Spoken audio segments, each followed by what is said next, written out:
Hello there. Welcome back to Full Grown Wild. You're here today with me, Kate the Spade, and our usual co-hosts, Condog, Yo, Dallywood, It's your boy.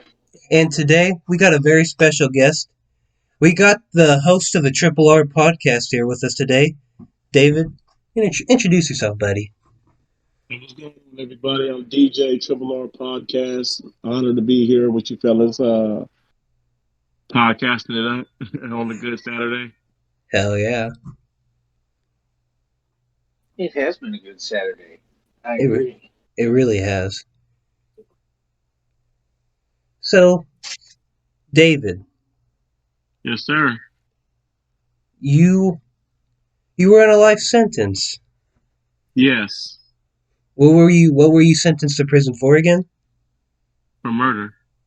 Yes. What was the like what led up to that? Like, what did you do? Who did you murder? Like, why did Yeah, you murder them? could you give us like a summary of everything? Yes. Okay, so uh, when I was 17 years old, I was arrested for gang-related homicide, attempted murder, conspiracy to commit murder in the first degree, and shooting at a inhabited dwelling. At that time, I was deeply enthralled and involved in gang activity. My belief system was extremely warped, and so it was just like I was super indoctrinated to gang life. And my former neighborhood and another neighborhood were in like a really bad turf war, which I was a full participant of. So that's how that everything in that nature manifested, and it was retaliatory gang shooting. So that's the whole story in a nutshell. All right. So when did you actually like start doing like gang related activities? When I was 15, And are you able to tell us like what they were as far as like was it like dealing or just about everything that was profitable in the streets, selling drugs, all various forms of narcotics, crack cocaine, ecstasy, marijuana, crystal meth, uh, shot illegal craps. Various occasions, I robbed people and took money up their persons or anything that they had that was worth any money. Uh, Gang related fights, gang related vandalism, uh, petty theft, uh, shootings. Right. So which one and of those was so your favorite? No, I'm just kidding. no. And so how long did you actually serve it? You said you went to prison? Yeah, I served 15 years. So I had 58 years of life. Originally, I started with 100 years of life. My lawyer was able to get 35 to life sentence stayed on the day of sentencing. Uh, Later, I would have the 65 reduced to 58, and then they took the 58 back, brought me back down. I was in Pelican Bay State Prison at the time. It was around 2013. I don't know if you guys are familiar with the massive hunger strike that happened in California prisons and the work stoppage. I was a part of Yeah. that. Yeah, I was a part of the work stoppage, refused to go to work, all in the efforts of better fundamental treatment of prisoners in general. And so around that time, I believe it was maybe August the 8th, 2013, I went back down to LA County Jail, received an additional life sentence for a shooting in inhabited dwelling. That put the sentence back to 65 to life. Maybe approximately a year and a half after that, I got the extra life sentence that they had tacked on. I got that overturned, reduced to 8 years, 3 years for the shooting, 5 years for gang enhancement. And so I kept, fighting my case in the court system to no avail. Excuse me. No, I was just clearing my throat. I'm sorry. Okay.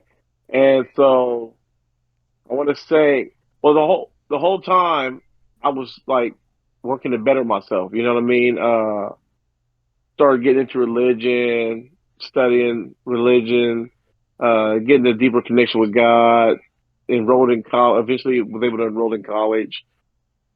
Started attending self help groups.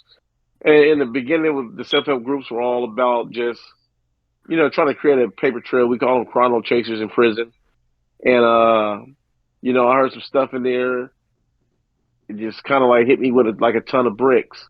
Made me really think about a lot of my actions and things of that nature. Started making me get deeper into myself. So I had began a journey of self rehabilitation, and thank God I did because I ended up getting like three different vocational trades, college, uh, becoming a facilitator, the lead facilitator in a lot of self help classes. Created my own self help class, and so in 2000 and I want to say 19, uh, then Governor Jerry Brown of California commuted my sentence from 58 years of life to 15 of life, which gave me action at the parole board. And so the first shot, I got shot down. I got a 3-year denial. I served half of that denial. So in what was that 18 months, I was sent back before the board of parole hearing and got found suitable for parole. Waited another 4 months to see if that date would be honored by the board commission as well as the governor of California right now, Gavin Newsom, and which they did upheld that decision, and I was released last year, April 21st. Are you still on parole? Currently, I am, yes. So you're not able to leave California at this point? Not right now. Well, I can get permission to leave based on Oh, whatever okay, event that's cool. may be. Yeah, it's all pending with the parole agent or the supervisor. But I'm currently up for early discharge, so hopefully that goes through this month. Well, that's awesome. Congratulations on your amazing journey that you've been through. Yeah, man. Thanks, bro. Appreciate that. So, what was your biggest motivator, and what kept you encouraged enough to keep trying and keep hope that you were going to get that? Because that's a pretty remarkable deduction. You go from life sentence to now you're out and free. So, what kept you motivated to keep pushing for that? So actually, it was really, really crazy, right? I had a few different motivators. One was like right when I was getting ready to start trial, I had this crazy dream, and I've been having like really like crazy dreams ever since I was a kid that eventually manifest. I remember once I had a dream that I was like in these gray khaki pants and a white T-shirt, looking at this big ass mural, and I was like, "What the hell is that mural about?" When I woke up, I was like, "I never seen that mural in my life. I never seen it in a movie or a magazine." Or so I was like, I never thought nothing of it. And then I went to Juvenile Hall for the first time, and I saw that mural, and I was like, "What the hell?" Like real heebie-jeebie type stuff. So I set it up to say is right as I was getting ready to go to trial, I got a new district attorney, Alton Otrowski, and she's a pit bull in a skirt. And I was prosecuted by the hardcore gang division of LA County. And so, right before I was going to trial, I had a dream. And so the dream was I was standing. It was me and the district attorney were standing like an old Western standoff, right? And so behind we were in the by a store, and so like all I heard was like guilty, guilty, guilty. And so like all my friends started popping up, but it wasn't like none of my gang homies or nothing like that. It was just like friends from high school, friends that just who knew me from me. And they were like, "Yo, David, what's going on?" I'm like, "Oh, nothing. This bro thinks she got me." I'm like, "She thinks she got me, but I'll be back." And in the dream, she's like, "Oh, I know you will." I'm like, "You know this ain't over, right?" She's like, "Mr. Spivey, trust me, I know that it's not over." Like, I was just like, "Okay." And so, woke up, and I was like, "Whoa, what the hell?" And I was like, ooh, I hope, like, I'm like, I rebuked that. I hope I don't get found guilty or whatever. And so when it happened, I was just like, you know what? That's gonna come to truth. That's gonna manifest itself.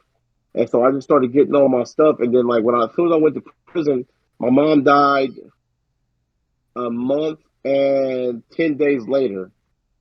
Man, And I'm sorry to hear that. yeah, she succumbed to her battle with lupus, which took her out in maybe a little over a year.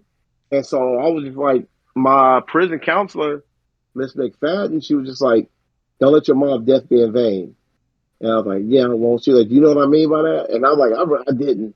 When people tell you good stuff, you just usually, "Oh yeah, yeah, yeah, you're right, you're right." And she was like, I told her like, "I don't know, no, I don't know what you mean." And she was like, "All this time your mom was on this earth, you broke her heart, you made her cry, you make her smile now, make her smile beyond the grave, make her be proud." And so I was a high school dropout. I was arrested when I was 17. So I went and got my GED in like 2 days and passed that. That felt great.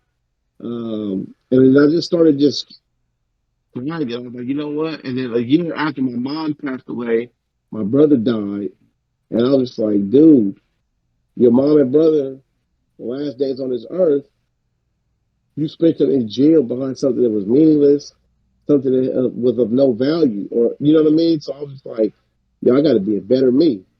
And it was a phrase that was easier said than done, because although I knew that I needed to be better, I didn't have the strength. I didn't have the inner strength to be a better person. And so I was just like kind of like, I call it gang banging on cruise control, because I wasn't really doing it. It just was, this is all I had known, but my heart wasn't there. So it's like, it'd be times when I was in there's an area there for the Crips, and people talking or stuff, we exercising, and I'm just thinking to myself, like, I need to be doing something way better than this. And I'm like, you're in the yard with, with these old ass guys who are still, "Oh, what's up, cuz? Woo, woo, woo." You're like, what the, like, how can you be 50 something years old, 40 something years old, 60 something years old, not bothered by being in prison? And so that Right. bothered me. And I was just like, I'm not dying in prison. So I don't care. Go how ahead. how difficult was it to like stay away from gang activity in prison? Because I can Right. imagine, because like it's probably still like everywhere. I can imagine. Right. It is. California prisons, gang havens. Like, it's just ran by just everything that's going on, everything that's predicated is based off gangs. Like, you could be a white guy, no prejudice in your heart, no racism, and you get to prison. It's like, no, Cage, you can't go over there and say hi to DJ. You can't give him You can't give him food. No, he can't give you that burrito. I don't care if you're starving. We got child in 30. You know what I mean? It's like, Right. it's I just know like, from different stories that I've heard, like you're not even able to like eat beside other races. unless like you're in a chow hall, because you don't have a choice, because the COs are just, the correctional officers are just like, hey, fill it in. But like, the hate is so deep that, like, let's say I see a table with three white guys and I see another table with three black guys. I'm gonna try to bypass that table with the white guys and go sit with the blacks, and vice versa. That's just how it is in there, man. And it's like, so it's kind of hard to stay away from it when you don't have the tools to do so. You know what I mean? Yeah. Exactly. If I give you computer parts, but nothing to, no anti-static gloves or anything like that, it's useless. What are you going to do with it? You know what it's supposed to be, but you don't have the tools to build it up and create it. Put it in So play. that was my thing. It was like, I still suffer from a great deal of peer pressure, unbeknownst to myself, because I always looked at peer pressure as something like, hey, put me on your podcast. Nah, put me on your podcast. Nah, come on, man, put me on the podcast. Man, don't be acting all like a sucker and, yada, yada, yada. And then you're like, all right, guys, we're gonna put DJ from Triple R podcast on our podcast. It's like, I thought that's what it was, but I didn't realize like I was afraid of the ridicule. I was afraid of being alone in prison because it's like you don't got your gang. It's kind of like you got nobody. You feel me? So I didn't want to Yes. be I didn't want to be in prison all alone. So I was like, all right, I'm gonna do good. I'm gonna work on myself, but I'm gonna still hang out. And so it wasn't until like late in the game, before the commutation and everything. I remember I went down to back to court for Franklin hearing to set the record for my future parole hearing, which would have been like in another 15 years. And the lady was looking at my file and she was like, dude, you got some awesome stuff in here. You know what I mean? You got congratulation notes from sergeants and things of that nature. And she was like, you're a prime candidate of the type of people they want to let go home. She's like, there's nothing that's going to stop you from going home, is it? I was like, no, I'm good. But in the back of my mind, I could hear this, one of my great friends, one of my best friends, who was a cellie of mine at the time. And all I kept hearing his voice saying, you got to get away from them dudes. You got to get away from them dudes, David. I'm telling you. And so I was just like, when I left my legal hearing, I was just like, you know what? I got to do what's the best thing for David. I can't sacrifice my life again for stuff and people who don't really care about me, who don't matter. And so when I went back to prison, I called a meeting with all my homeboys and I was just like, look, man, I love y'all. You know what I mean? I got it tatted in my skin, but I got to do what's best for me. I gotta live my life for myself, man. I'm like, if you guys, get involved in some violent type of stuff, man, I got to lay it down. I can't support you. And if you, for whatever reason, see me out there on the dance floor, fighting or something, just watch the show. You know what I mean? And no hard feeling. I'm like, man, you need something to eat. You need some advice. You need somebody to talk to. I'm here for you, but I can't be here for you no more in a violent manner because I want to go home, bro. And they was just like, man, everybody was like, I had a lot of respect. So everybody was like, nah, it's all good, man. Do what you got to do, bro. It was some people who, like, if that dude, he ain't with us no more. There was more people who was like, just respected the fact that I was on some grown man stuff and was willing to do whatever it took to go home. You know what I mean? Well, that's really awesome that you were able to get support on the inside like that. Yeah. Yeah. David, what was your environment like as far as what did you have to go through and what did you do to stay out of trouble while in? So, to could you repeat that one? I heard the last part, but could you repeat that question again for me, please? No, I said, what was your environment like as far as like, you know, like, you know, what was your living arrangements like? What did you do to keep busy? What did you do to stay out of trouble? Great question. So, because a lot of people just assume like I just got super lucky and got let out of prison, but it's like I had to create an environment within an environment, and like prison is a really is an extremely depressing environment. So what I did is I always had an affinity for learning, so I just went to college. You know what I mean? I just jumped. At one point, I was going to I was enrolled full time in two colleges, and I was taking 10 classes and I was kicking the classes butt. I was had A's and B's in all my classes. I was going to vocational class, learning a trade. I was always going to self help groups, exercising. I might go play some dominoes, pinochle, or chess. You know what I mean, or basketball.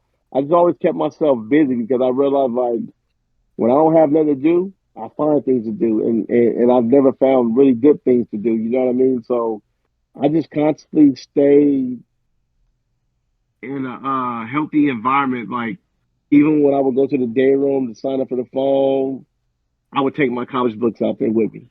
I would be in the day room reading college books, and it got to the point like because there's a lot of like People have the real misconception that like everybody in prison is a monster, and that's not true. People are in jail and in prison because of crimes, but a lot of these dudes are like me and you. You know what I mean? They want the best for themselves. They just don't have the tools, or nobody's explained it or broken it down to them simple enough to where they can realize that, no matter what you've done, no matter how deeply involved you are in something, you could easily remove your. And when I say easily, I use that loosely, but you can easily turn your own life around if you want to. You know what I mean? And that's like the core message of my platform, on the Triple R podcast, is that change is possible no matter what you've gone through, no matter the things you've done, no matter the person that you created for yourself. Like if you create a monster, avatar for yourself, you can easily go into the settings and redo the avatar. You know what I mean? And that's life. It's all about just going inside yourself and saying to yourself, like, you know what? I don't like what I see. And because I don't like what I see, I need to change because I made this. I manifested what I see today, and I don't like that. So I need to change that. So that's what I did, man. I changed everything up about myself. Instead of having everybody around me and I'm gang stuff, now everybody's around me like, hey, what you over here doing, bro? That was always a thing. People, and it's like, oh, I see you on your little college stuff, huh? And I'm like, yeah, man, it's really cool. It kind of helped me escape prison. And they're like, you think you can help me sign up for a college class? And boom. Yeah, it came to the point where everybody on the yard knew that my mission was to get out of prison. And I didn't care what race you were. DJ, can I talk to you for a little bit? What's up, man? Yeah, man. You got any advice for me? And it just that's so that positive environment just was everywhere I was at because I decided to take that with me everywhere I went.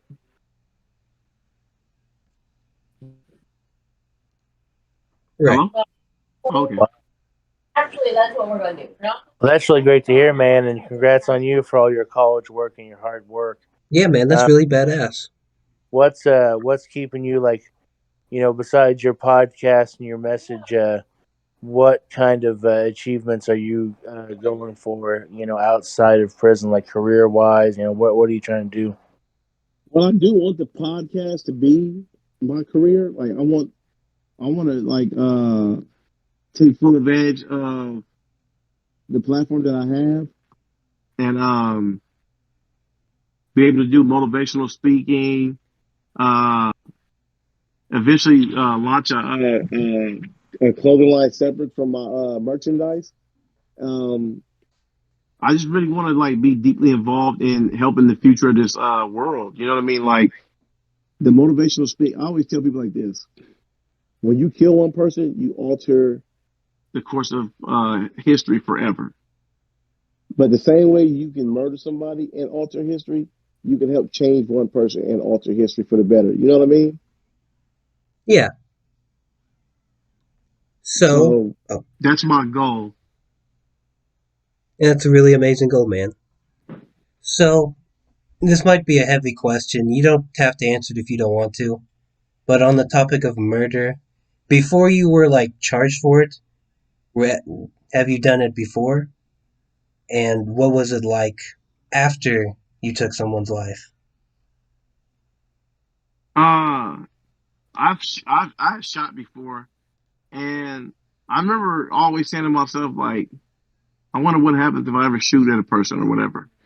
And when that happened, I was so like, that's when I knew the maturity of the monster that I was working on had manifested and became its peak self because it was like no sweat off my eyebrow. You know what I mean? And I shamefully say this, because I'm utterly disgusted with the person that I used to be. And so it just came to the point where I was just like, nothing bad bothered me. It just bothered my conscience.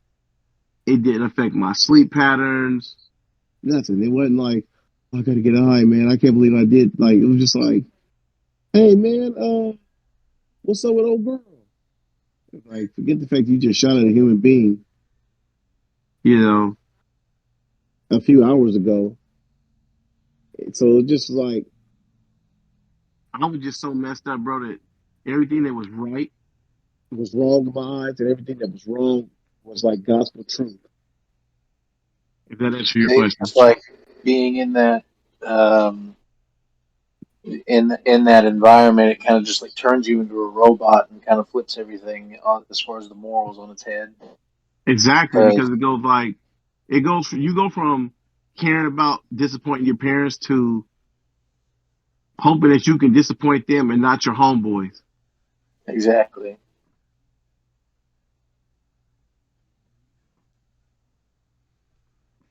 So while you were inside, were there were there like accesses to like drugs or anything like that? That did you do drugs before you went in?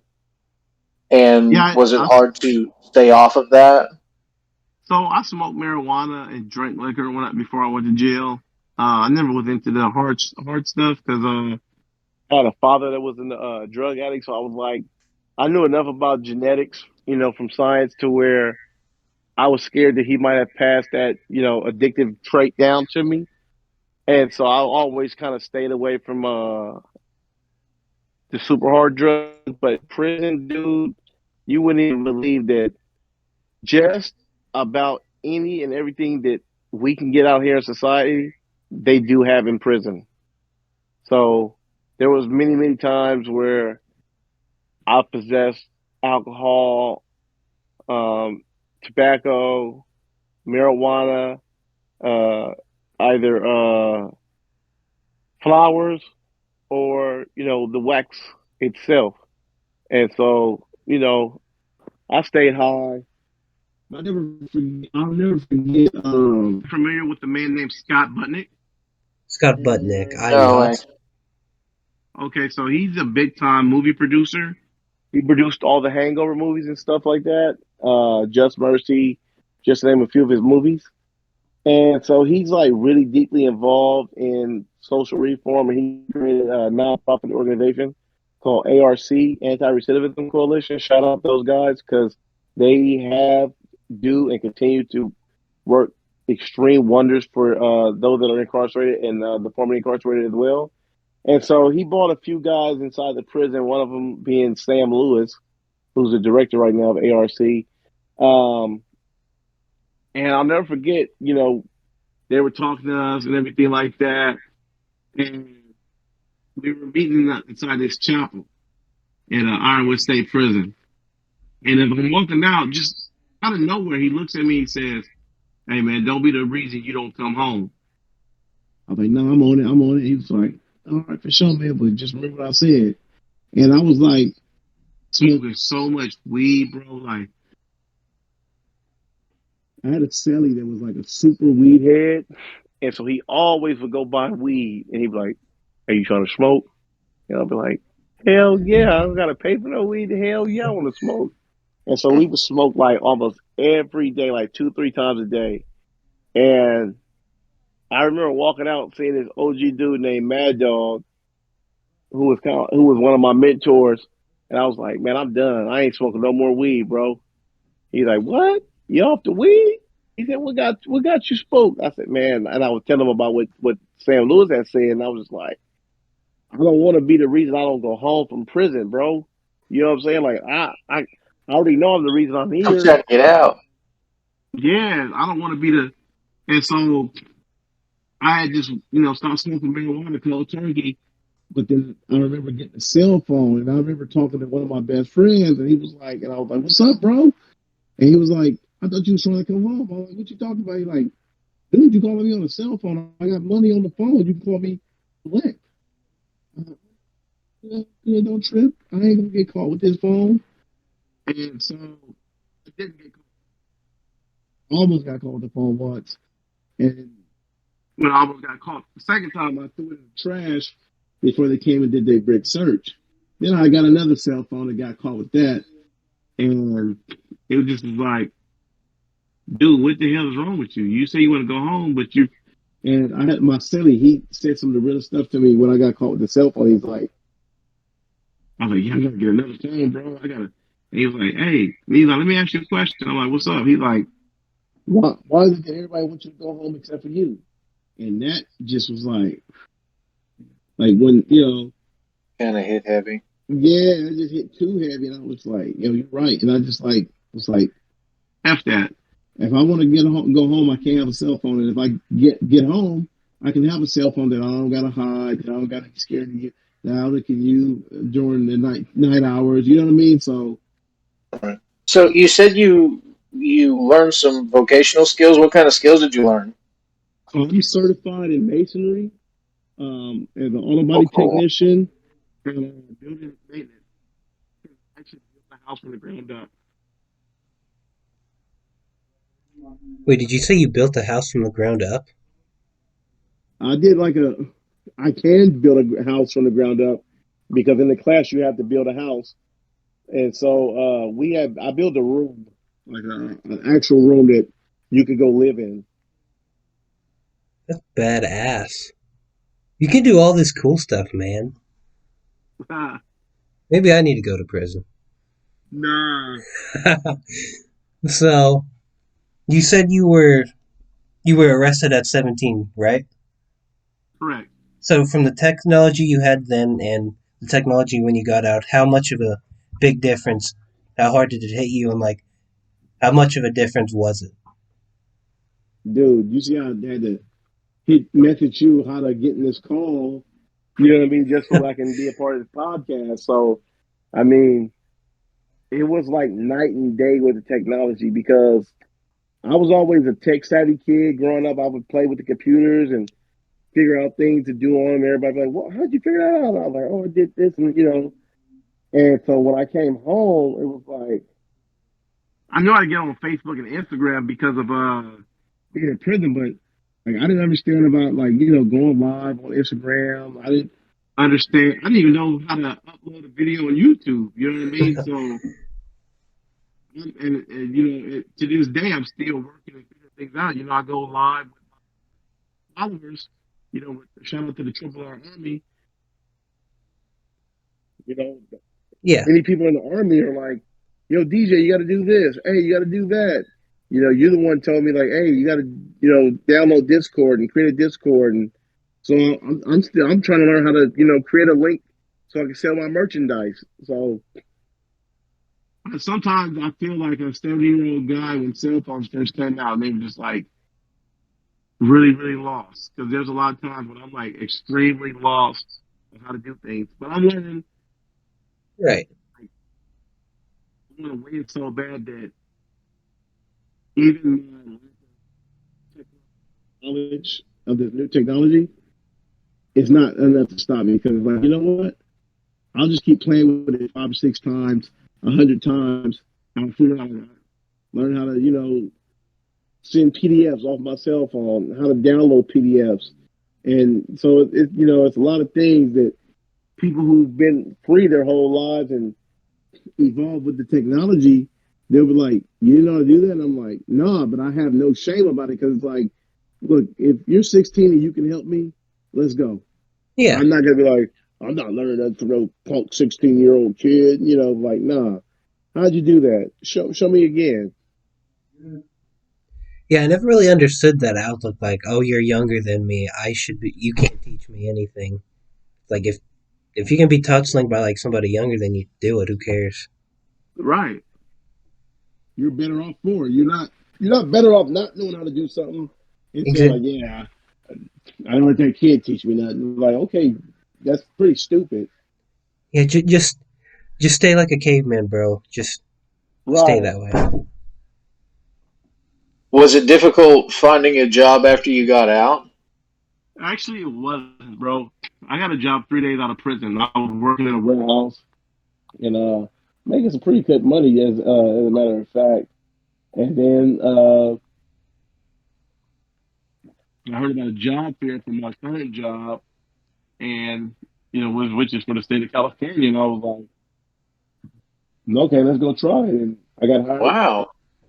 Yeah, So, did you have any like? Did you take a job while you were in prison? Yeah, you have different various assignments. I've worked as the lead clerk in the chapel. Um, I've been a TA to in the welding class. I've been a teacher's assistant in the GD class. And I actually taught the class because the teacher what she was math wasn't her strong suit, and so in order to get hired, I had to take a math test and write an essay just for her to hire me. And she was like, "Are you comfortable with getting in front of the class and teaching?" I was like, "I have no problem with that." And then I was a literacy tutor in the voluntary educational program, which was the college program. Um, I was a porter at once. Yard crew, which is the guys that are tasked to clean the yard and keep it maintenance. So I worked inside of prison kitchens. So I've had various jobs. So yeah. So, with your encounter with Gideon, because that's how I found out about you through his YouTube video. Do you, Right. d what? No, I said right. Yeah. So, was he the one? Did from his exposure, from your exposure in his video, did he get? Did he bring all those subscribers to you? And how has that been since then? Well, he's bought a huge chunk. So I'll say maybe like 95% of my fan base came from Jedion video, watching me on Jedion. And other people just because of so many people typing in my channel and commenting on my videos, the YouTube algorithm picked me up and started kind of promote me itself. And so I got a lot of people that found me on their own. But Right. yeah, JD, he's I'm excited, and I wasn't supposed to be this far ahead, this early in the game, and so I'm always thankful for what he did because he didn't have to do that. He could have just edited all that out of the video. You know what I mean? And Yeah. the fact that he did that is like really, I really appreciate that. It opened other doors for me. Um, it's given me an opportunity to like I said, even be live, which is really cool because I get to connect with my with the army on a deeper basis. You know what I mean? Like we're really tight knit. So I'm very thankful to Gideon for what he's done because I remember when I actually started going viral and it freaked me out because I was like, dude, this is happening way too fast. Right. So, damn it. Forgot what I was going to say. Give me a minute. Somebody else ask a question. It'll come back. So, what was your biggest culture shock? Getting at like, what was you most mind blown by and thrown off by? I would have to say the speed of people. Because prison is like really, really, really slow paced. And when I came home, it was just like I remember the first day I got out of prison, we went to the mall and I had to take a time out for myself because it was just like, yo, what the hell is way too many people moving around right now. And another thing was like being in prison, you kind of got to sneak looks at people. And so now that I'm home, I'm like kind of like gawking at all the people. And so I had to learn like kind of like fall back and everything. So I would just say just getting used to being an adult more than anything. I remember because the first job I had, I worked graveyard shift. So my shift started at 1 o'clock in the morning, and I get off work to 9:30 in the morning.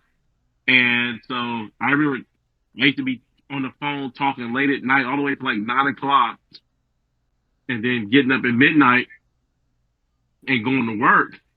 And it was really, really kicking my butt. And I'm like, yo, I used to do this in prison all the time, but the difference is, like in prison, if you check out, you know, go to sleep. It is what it is. But you can't do that at a job. Like, hey, I'm here, but I'm not doing no work. It's like, no, no, no, you're leaving. So, So, what was the schedule like while you were in jail?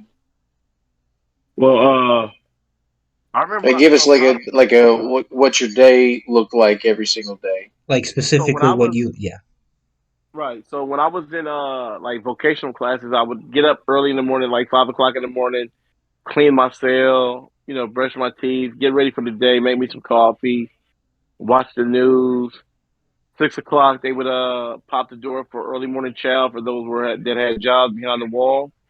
And so, I would go in the chow hall just to lollygag, just to laugh with, see some friends, laugh, something, catch up on what everybody was watching on TV last night. That would last maybe like 10, 15 minutes at the max. And then, I go to class, work on a project.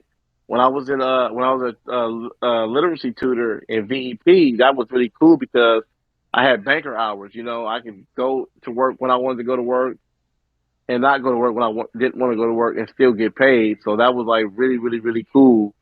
And it would help. That schedule really helped me because I was preparing for my upcoming board hearing at the time. And so, well, first I was preparing for my commutation hearing. And so I needed all that extra time to myself. And I didn't have a cellie either. So I had nobody in my way or any other energy in the cell but mine. So that was pretty cool because I could stay up really, really late at night practicing what I would, my answers, rehearsing my answers, uh, giving myself mock board hearings.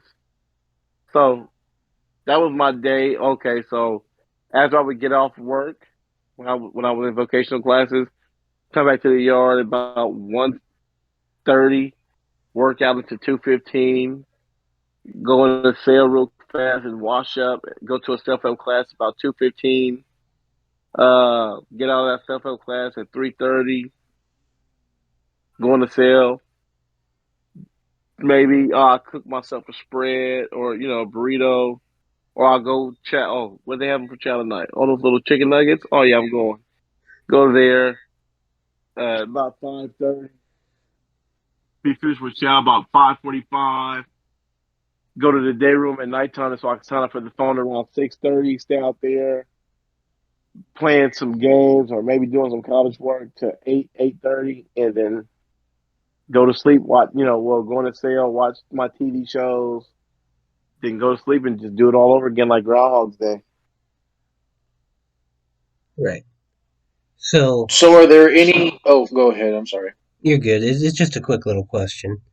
So, in the Triple R podcast, what are the three R's? Do they have a meaning, or Um, did it just sound cool? no, real recognize real because I always said that. So the original name of the podcast was supposed to be real shit because I was going to always say like and that's real shit, everybody. And Yeah, so a bunch of my friends was like, "Yo, you want to talk to the youth? I think you should change the name because your message is great. But if my son said he was in there watching the real shit podcast, I'd like turn that shit off." And so I was like, "Okay, all right, all right." And so then me and my cousin, we were going over different names and different things. He was like, "Well, you gonna be giving him that real, right?" I was like, "Yeah." He's like, "Well, what about just calling it the Real Recognize Real podcast?" And I was like, "No, we got to call it the Triple R podcast, where real recognizes real." That's cool. yeah. I like that. I have a kind of a dumb question. Are there any recipes that you learned in jail that you miss or that you still do? Dude, you want me to tell you what is so crazy? One day I was at work and we were doing a landscape for a piece of the freeway, and it was like really, really hot, and I was doing weed eating with the weed eater, the mechanical weed eater. And I was like, damn, I wish I had a spread right now because, and I brought a lot of my recipes home.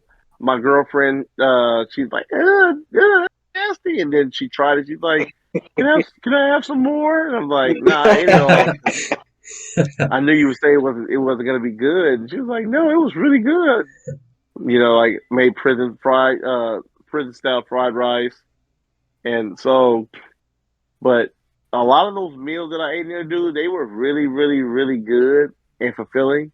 The only thing that I used to hate about being in prison is like you can't make a lot of food because you can't store it anywhere. You can't eat it, the next day or something like that. Like you had a window on when you could finish eating your food. So there was a lot of food that was like, damn, this was really, really good. I wish I could eat. Like there's times I'm like, I really wish I had some prison nachos right now.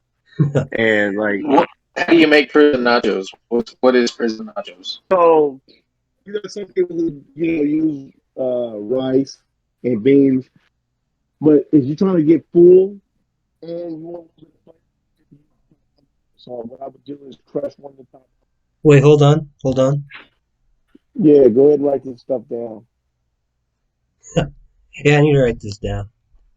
So I used to love to make the seafood nachos. So we would get like we had this really generic brand of chips called sabarasto, but they were really really flavorful. So I would use those, and I would cook the noodle. I would crush it down. I like to use luncheon shrimp. So I would cook and I would buy cheese from people because I love like real cheese, and I used to like for my spreads to be really cheesy. So I would boil the water, put the soup, the top ramen noodle, and the cheese together, and let that cheese just melt into that noodle, all goopy stuff. Once it was finished, I'd put a little bit of the seasoning pack on the noodle just so it could have a little bit of that flavor. And so I would layer the nachos. I would have a sheet of chip by itself. I would put the noodles, uh, cut up a summer sausage, put that there, and I would get some oysters and sprinkle some of those on there, and then I would get Cheez-Its, and I would buy the Cheez-Its, crush those up to a powder, and mix them and put refried beans with them and cook them, and it was kind of be like a maybe like a cheese paste or something like that. Put that on there because it kind of gives you that fluff in it, like kind of like Like it. a texture? That's what's gonna really hit the spot later on. That's what's gonna hug to your stomach. You know what I mean? So, and then I would do that again. Put another layer on top, and then what I really like to do was, and I would put pepperoni slices all through the nachos. Cut up some pickles, put those on there, and then I would get pork cracklings, and we would put the hot sauce packet that they come with, and like two packets of jelly, and mix that around together. Let it sit, and I promise you, it tastes like freaking orange chicken from the Chinese food restaurants. What? What kind of jelly Yeah, did you put in? just whatever we get. Sometimes we get apple jelly. Sometimes we get grape jelly. Sometimes we get mixed fruit. It didn't really matter. Just you needed that sweetness. That sounds insane. You're like the prison Gordon Ramsay. Yeah, That's insane. it's So crazy. Go ahead. I was just gonna ask, do you cook now? Like now that you're out, do you like cooking? Is that something that you I like doing now, or? I really my girlfriend cooks majority of our meals, and like me, I like to cook, but I still have like a prison taste. Like so when I first went to prison, I was kind of like on the small side, and so to gain weight and muscle every day, and this probably gonna sound like super disgusting to you, but I promise you, it tastes so freaking good. I would get a top ramen noodle, crush it down, put refried beans, cook that together with some hot water, and but I would always put like two big scoops of peanut butter or a whole peanut butter packet What the in there Oh and hell? let my it god! get. Oh Yeah, my dude. god! I know my girlfriend hates that too. I eat it Do to you With this the still day. eat? seasoning Do you packet, still eat that? like the chicken or beef. Yeah. Oh my god! Wait, do you still eat that? Yes, on occasions I have I have a case of noodles. Yeah, I have a case of noodles in my house and a big jar of peanut butter whenever I have that craving. I top it with chips, mayonnaise, and cheese, bro. I promise you, it's so Oh my damn good. god! I know. Is it chicken or beef? It depends on use just about every flavor they have.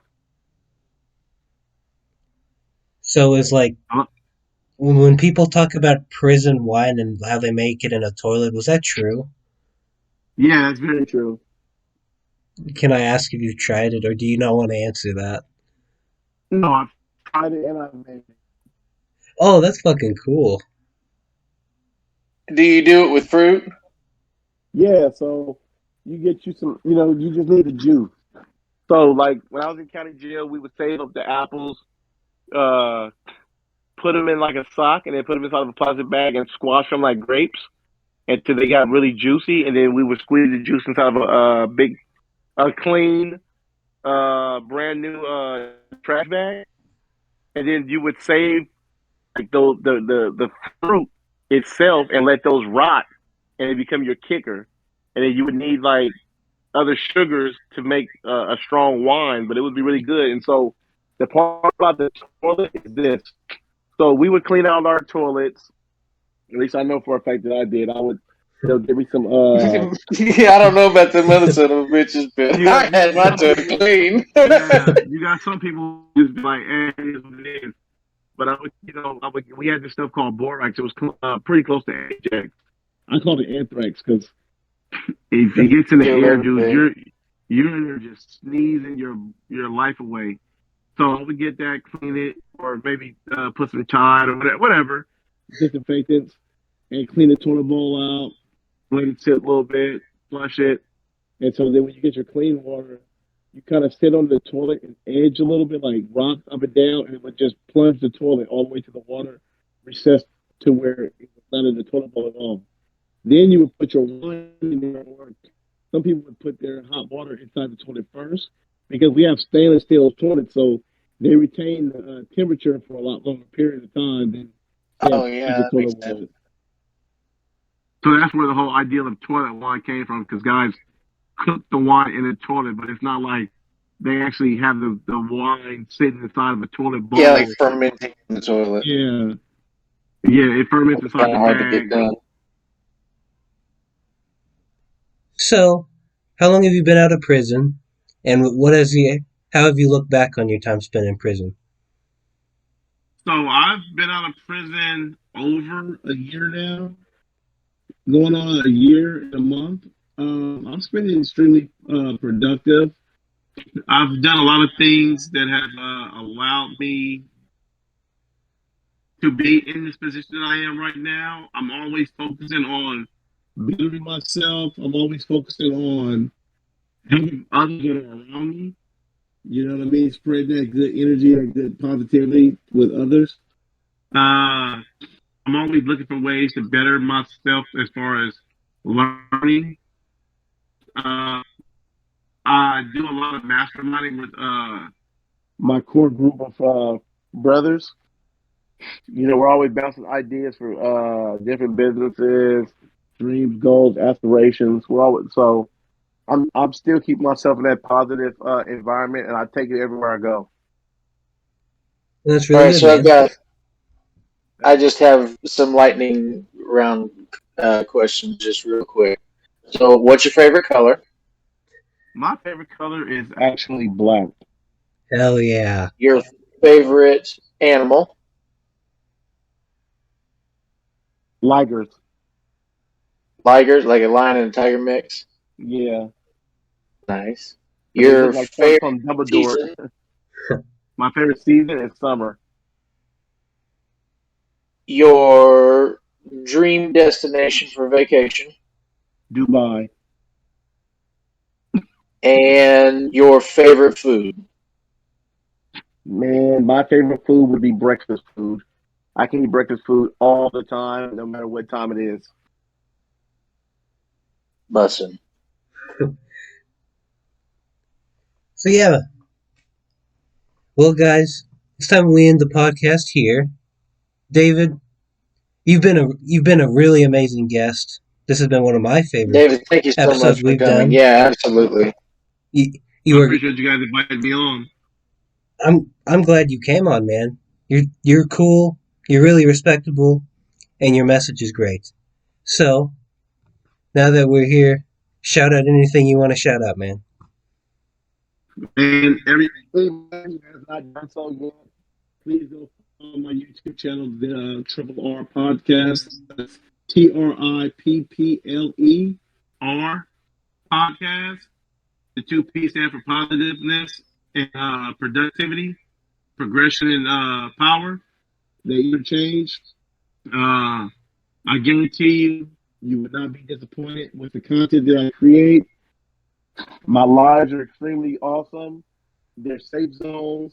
It's zones where we, eliminate trolls immediately. We're always talking positivity.